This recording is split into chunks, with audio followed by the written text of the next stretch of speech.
L'actualité de ce vendredi, ça y est, Emmanuel Macron est officiellement candidat à un second mandat présidentiel. Il fait sa déclaration ce matin à l'occasion d'une lettre aux Français publiée dans la presse quotidienne régionale. Pas de détails sur son programme, mais un objectif, bâtir la France de nos enfants, pas celle de notre enfance.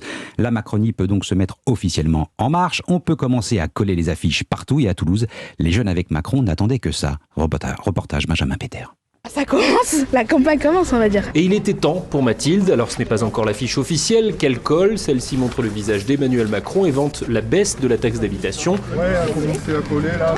Mais pour Clément, cette déclaration, c'est déjà un soulagement. On est soulagé, on s'y attendait, mais au moins on sait que maintenant c'est cadré. Il a fait du mieux qu'il pouvait pour se présenter malgré le contexte. Ça a été difficile pour lui de jauger entre le fait d'être président qui gère la crise et aussi se représenter en tant que candidat, donc ça n'a pas été simple. Et le fait qu'il fasse une lettre aux Français et qui plus est dans la presse régionale, c'est le meilleur moyen qu'il ait pu faire pour se présenter en gardant la stature présidentielle. Pierrick a participé à la campagne de 2017. Il sait qu'il reste moins de 40 jours pour faire campagne, mais compte bien défendre le bilan du chef de l'État. C'est une campagne vraiment inédite. Son bilan est très bon, quoi qu'on en dise. Et la situation actuelle nous montre que c'est l'homme de la situation, surtout, qui est un très bon chef de guerre. Et la situation sur le Covid a été plutôt bien gérée, donc il va falloir continuer à convaincre. Et pour ces jeunes avec Macron, les jeux sont loin d'être faits. Ils attendent maintenant les premiers tracts qui devraient arriver la semaine prochaine pour aller à la rencontre des électeurs. À Toulouse, Benjamin Péter, Europe 1.